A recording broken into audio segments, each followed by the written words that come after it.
You know what, Tim? You're right about that one. It is operator error. All right, ladies and gentlemen, it's time for the greatest Seahawks podcast in the world. It, of course, is the Ground Puck Podcast. Well, we love it. Everybody loves it, well, including him, Tim. Play well. You're not always going to win, but they're going to play hard. And they're going to go out there and give good performance. You can live with glorious. Today we're going to talk about our next opponent. That's right, Tony.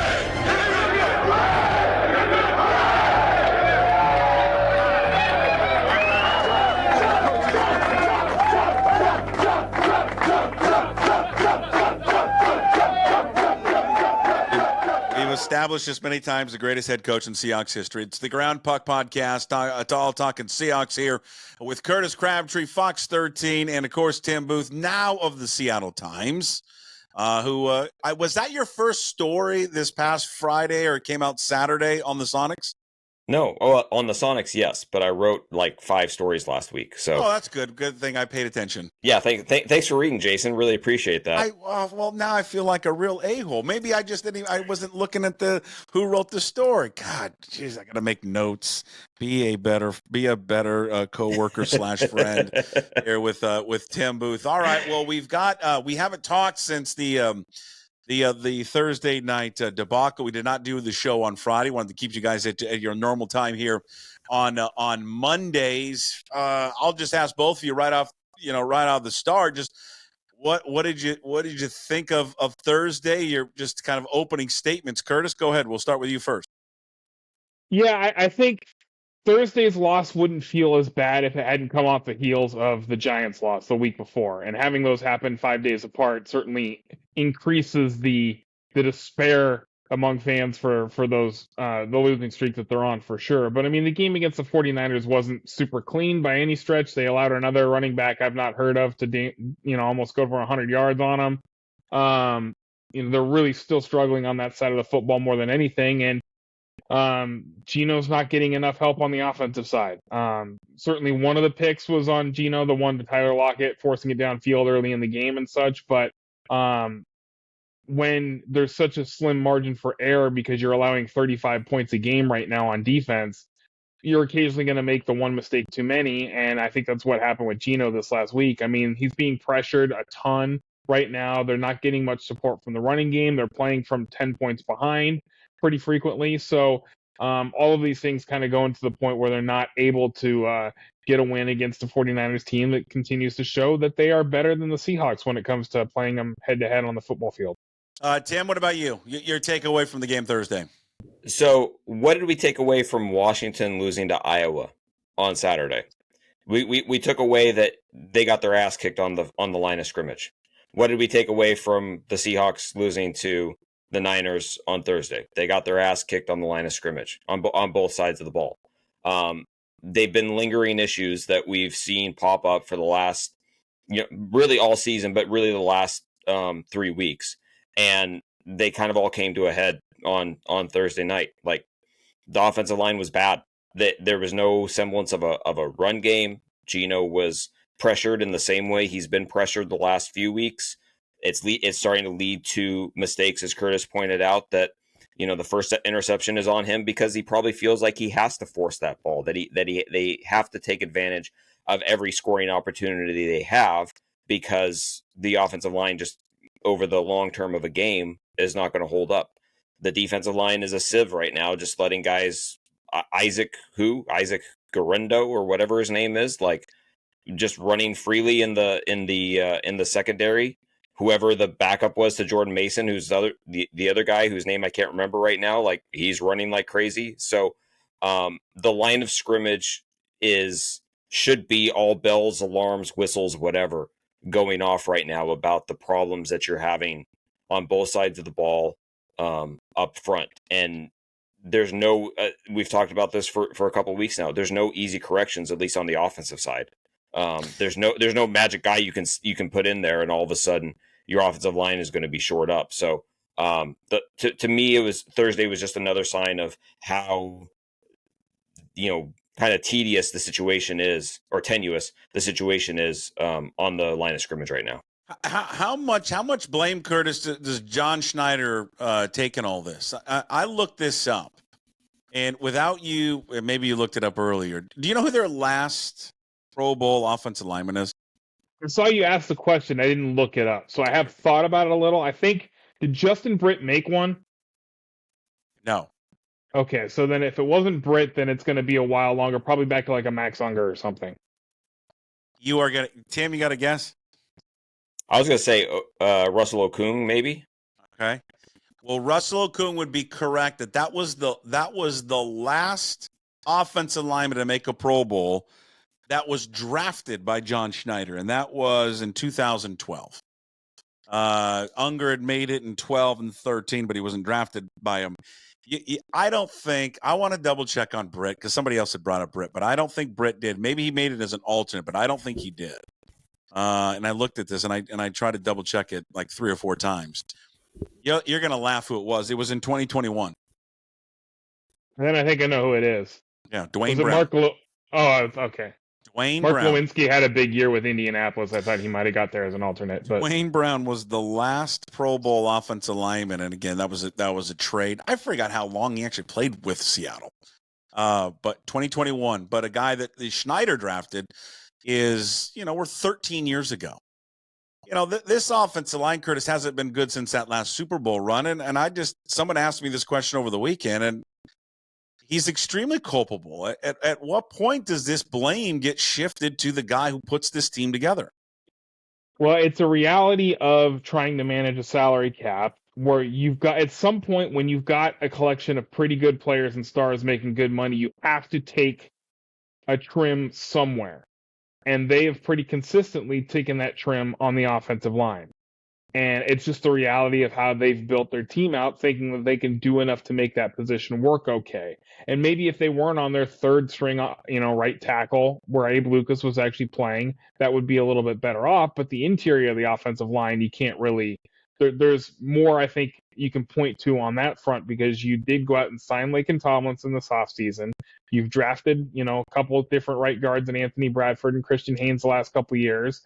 And look at what your plan for center was entering the season with Nick Harris and Olu Oluwatimi, and neither one of them are even with you now, basically, because Olu's been, a healthy scratch for 3 of the 5 games that they played, 3 of the 6 games that they've played, and in favor of Jalen Sundell as the backup center, and they went and got Connor Williams to be the starter because they didn't have enough there either. So there are certainly, if you're going to be critical of an area of their team construction, the offensive line is definitely one way to do it. There's nothing inherently wrong with saying, like, if we need to take a trim somewhere on our roster with salary cap management, doing it on the offensive line, there's nothing necessarily wrong with that, but then you have to make it work with the decisions you make, and they are having some issues there for sure. One stat that the NFL research put out on Thursday night was that Nick Bosa had 14 pressures in that game against the Seahawks. Well, there had only been 2 players to reach double-digit quarterback pressures in a single game this season, and both came against the Seahawks because Aiden Hutchinson also did it in Week 4 with 10 pressures. So, and that's coming against Stone Forsythe. And the crazy thing is, that actually didn't kill them in either game because I don't think Aiden Hutchinson had a sack and Bosa didn't either, but it's the pressure from the interior combined with that just makes things not work very well.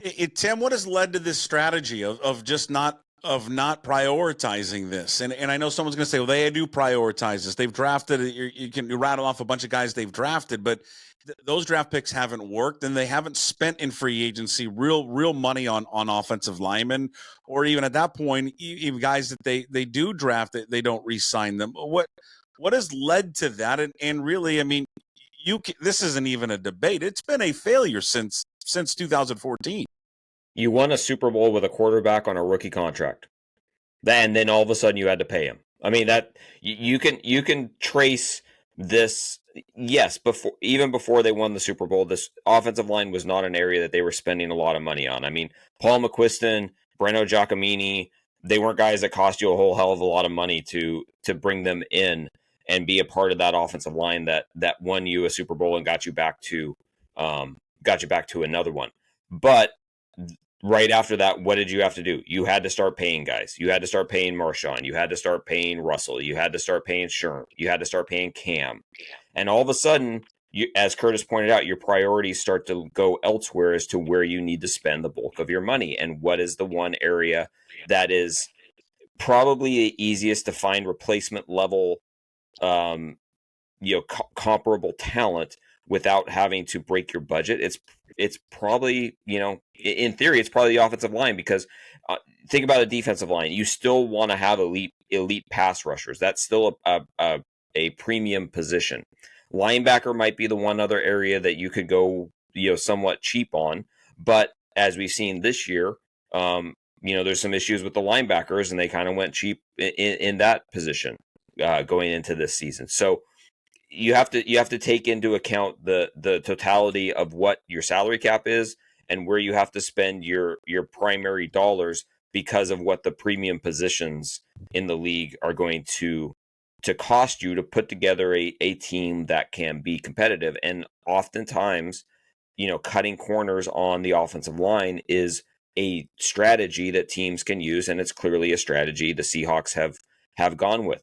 The one thing I wonder is how much of that was a Matt Thomas thing, because he was their salary cap guy for years and years and years, and he's now no longer with the franchise. I wonder now if in the future that philosophy could change, with the cap going up and with a new cap person in charge, and frankly, John having more control over how things are going to look with the roster. But clearly that's been a methodology that they've used for the last decade, and it's not led to more problems than it's led to any sort of certainty or feeling comfortable about the way that position is playing.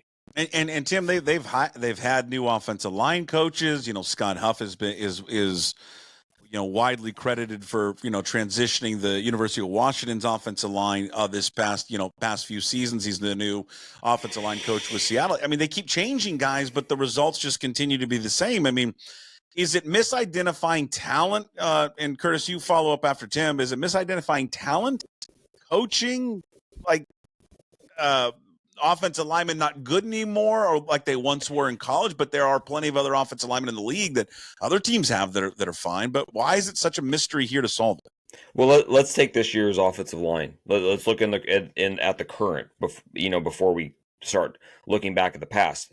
You're on your third string right tackle right now, and even bringing in George Fant as a backup was a questionable move with where he is at this point of his career. You were obviously hoping that Abe Lucas would have progressed along in the recovery from whatever's going on with his knees. And so if you thought that you were going to have Abe Lucas out there, then you probably feel okay about right tackle. Yeah.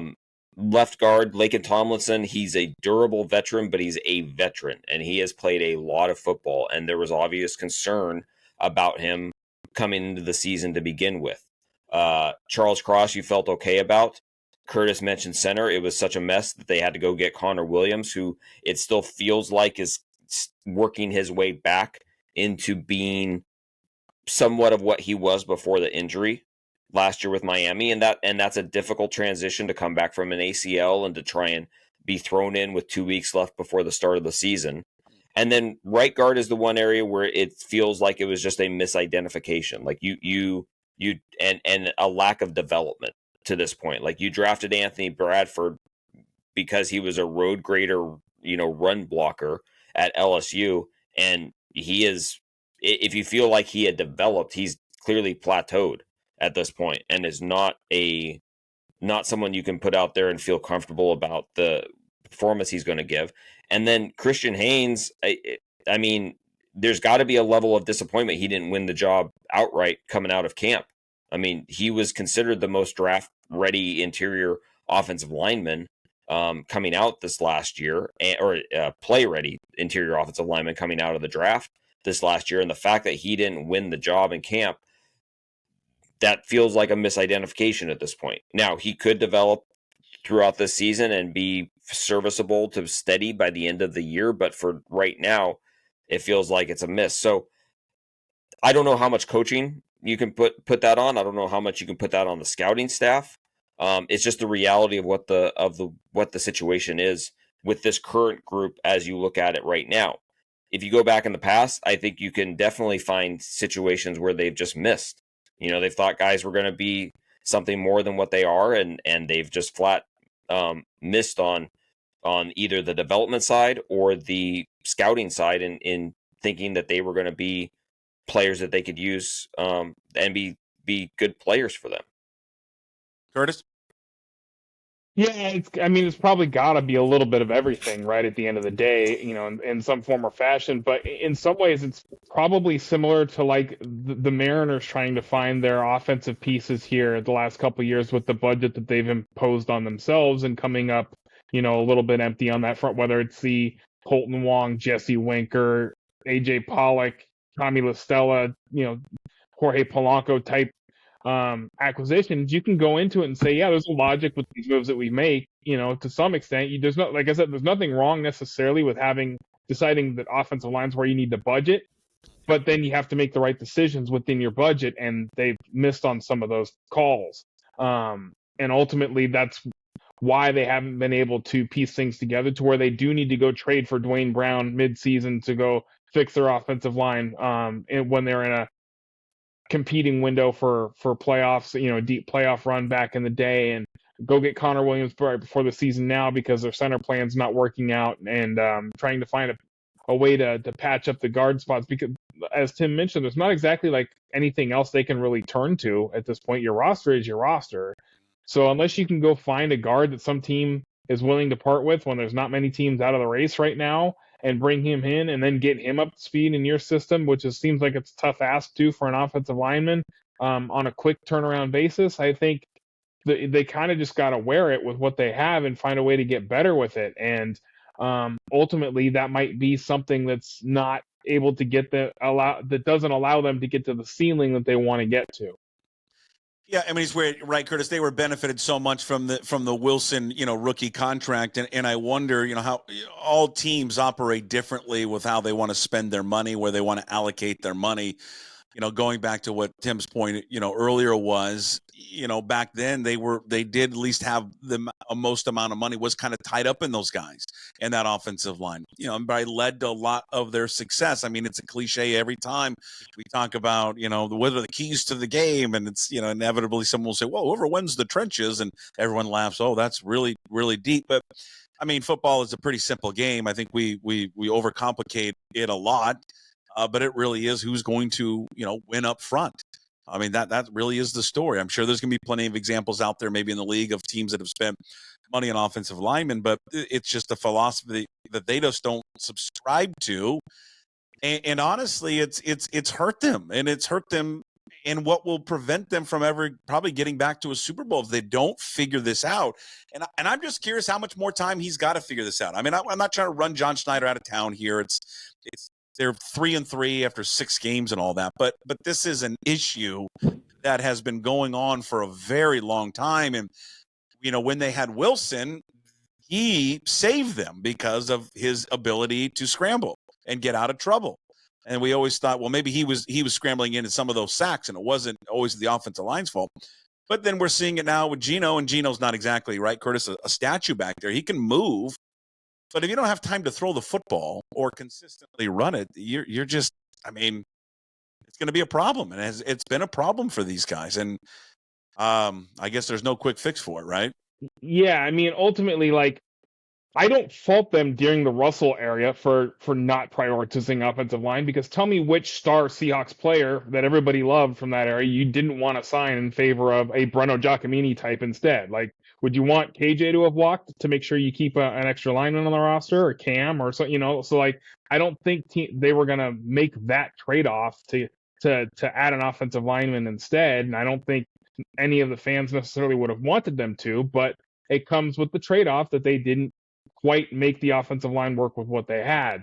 And so, yeah, I mean, I do think Russell probably created some more of the pressure that he particularly faced at times because of the fact he had to set so much farther deep in the pocket than Geno does. And Geno does I'm really impressed with Geno's pocket presence in general, by the way. Like, I don't think he gets enough credit for that he's allowed them to function with the offensive line being as bad as it has here this year, moving around things in the pocket and still getting the ball out pretty well. But yeah, overall, it's something that they're just not performing well enough on either side of the line of scrimmage right now to do what they want to do as a team, like against the better opponents for sure. Tim, going back to Geno Smith and going back to Thursday, body language has been kind of a big thing that has come out of that game, not only just with him, but also with DK Metcalf. And we'll get into DK here in just a quick second. But have you seen a body language shift or change in Geno in the last few weeks? You've seen a little bit more outward frustration. Geno is one that is, when things go good, he's very cool and very, he doesn't let his emotions get too much. He doesn't allow the high to happen, but he has a tendency when things aren't going well, you can notice the low of the roller coaster essentially.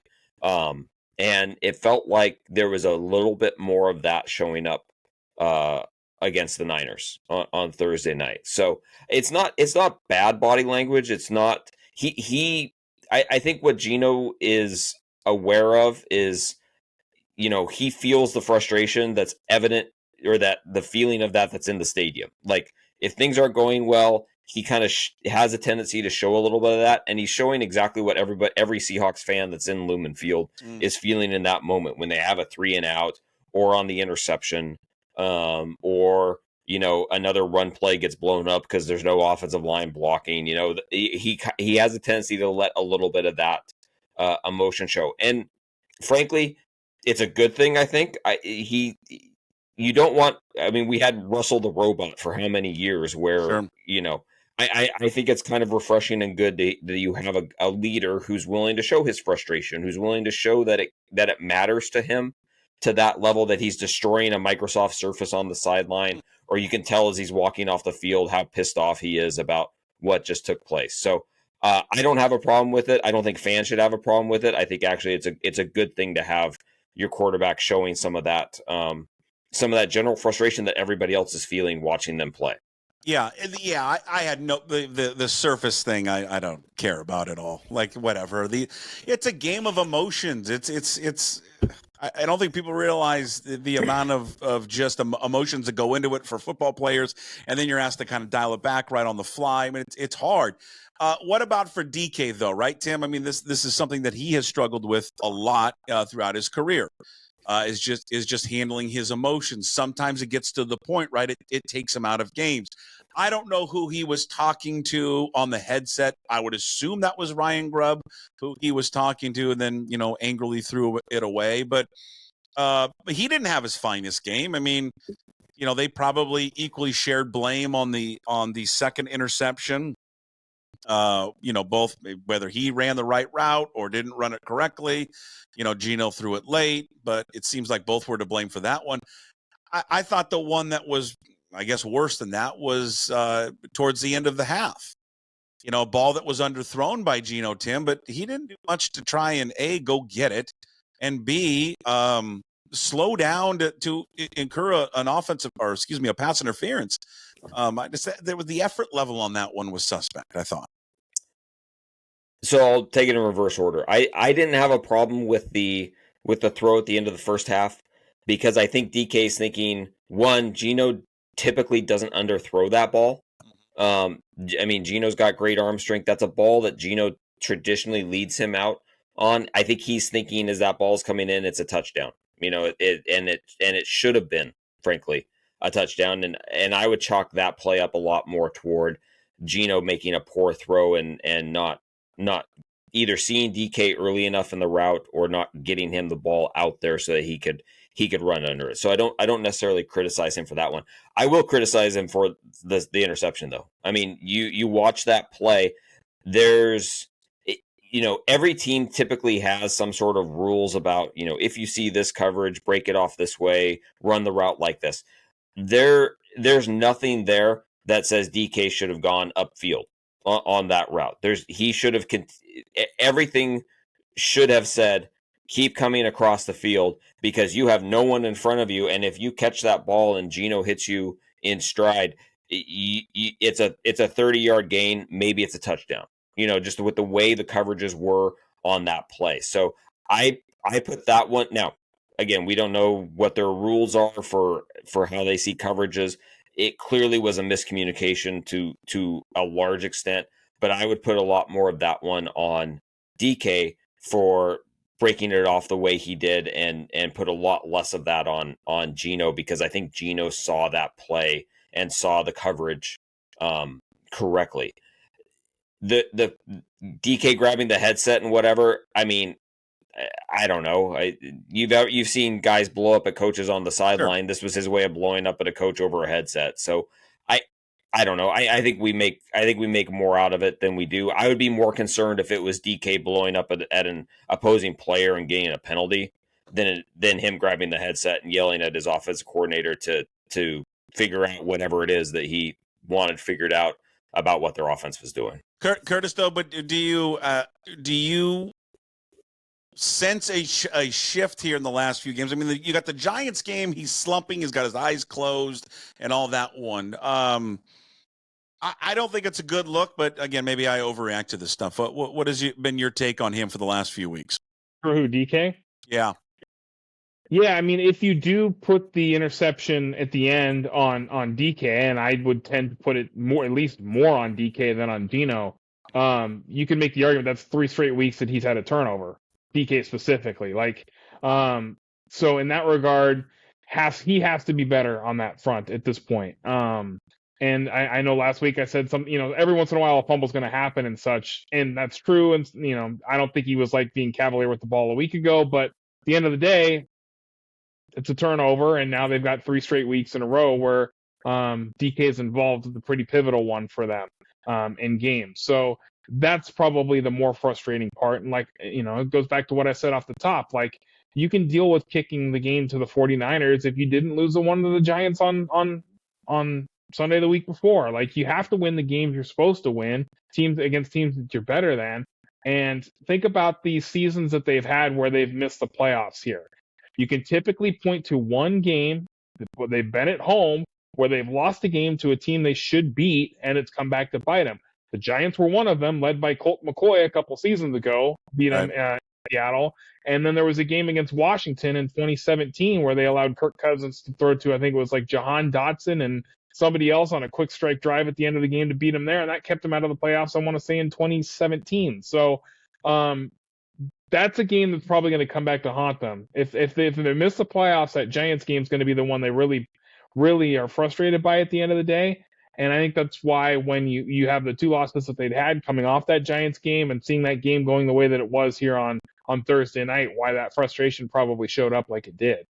And then they got, and now they've got themselves, in a stretch of games here. I mean, having, won the first 3 and then now having dropped the first 3. Before I guess before I transition here, Curtis, to the games that are coming up, where are they at right now? They certainly are not as good as that 3-0 record indicated after the first 3 weeks. On the flip side, nor do I think they're as bad as them being 0-3 in their last 3. So where are they? What kind of team are they right now? They're probably where they should be.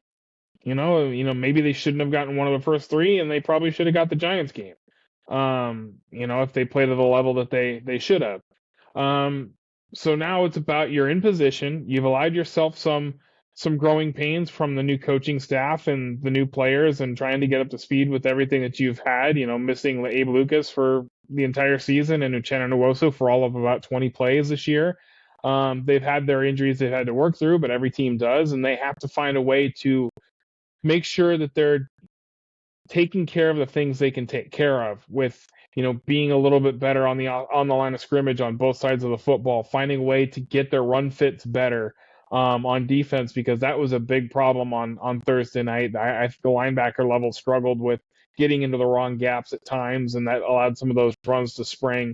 And ultimately, I think they have enough pieces, with what they have from a personnel standpoint to be plenty good enough. Now they just got to actually go and execute and do it and find a way to, this is a very pivotal game, I think, against Atlanta, just to try to get them back on track ahead of what they have to come with Buffalo and such coming up on the schedule later to try to get them back in the direction that they need to be going here. Tim, I'll pose the same question to you. How would you describe them right now after the 6 games? They should be 4-2, and you've kicked away your chance to have complete control of the division. That's where they are, and I think that's probably in the big scheme of everything. I think that's probably the most disappointing thing right now, because you had a chance, if you, in that 5-day span, if you beat the Giants and you beat the Niners, you're 5-1 and you are firmly in control of the division, and you've given yourself so much wiggle room the rest of the way. You don't have to figure out winning in San Francisco if that's the case. You can drop a game to Buffalo at home. You don't have to win at Atlanta. You don't have to win in Chicago the day after Christmas. Like, you gave yourself so much wiggle room if you somehow figure out a way to come out of those 2 games with two wins, and now that's all gone. And if we're of the opinion that playoffs should still be the goal of the season, you've made it that much harder now, moving forward into this next stretch of the schedule by what happened over those 5 days. So right now, I would think they are a team that is kind of reeling a little bit, that is dealing with its first, quote unquote crisis of the Mike Macdonald era, and we will learn a lot about his coaching style, how much this team responds to the way that he coaches, what he demands of them, how they make adjustments. I think we will learn a lot over these next this next 3-week span, with some very pivotal games for them coming up. Yeah, I'm surprised. I mean, we don't have a gambling element here on this podcast, but I'm surprised at the line. I'm surprised Atlanta's only favored by 3. I mean, they're clicking right now offensively. I mean, I don't know how Seattle's going to defend them. They've got not 1 but 2 running backs now to defend, who both can get over 100 yards. They can go, and be over 200 total. Kirk Cousins is playing at a high rate, and they got 2 real good wide receivers. What's Bijan's over/under going to be this week? Like total rushing yards and receiving. Yeah, let's say rushing yards, 118, 120. Yeah, probably. And then 50 in the I don't know, 45 in the pass game. His total yards from scrimmage over/under might be 150, and it probably should be 150. If Atlanta should try and use him that much, without question. I honestly thought in the beginning of the season, how Atlanta started against, was it Pittsburgh, we would have seen Michael Penix at this game. I really did. I really did think this was going to be the Michael Penix game, because Cousins did not look good in that first game, but he's looked great since then. So I don't know. It's going to be a hell of a test for them. I mean, they're going to get tested. This defense is going to get tested in the worst way here in this game. And then obviously when they come back home, they're against Josh Allen. All right. We thank you for doing it. It wasn't live. This was the Ground Puck podcast with Tim Booth and Curtis Crabtree, the taped edition. But it was good. You guys were excellent. It finally worked out in the end. I appreciate it, boys. Thank you so much. Thanks, Puck. No problem, Puck. There he is, Tim Booth, Seattle Times, Curtis Crabtree, Fox 13. Go check out all their work on those respected sites. And in case you missed this, but you can check this out anywhere. YouTube. Also, check it out on Apple and Spotify, wherever you find your podcast. And, of course, up at pucksports.com.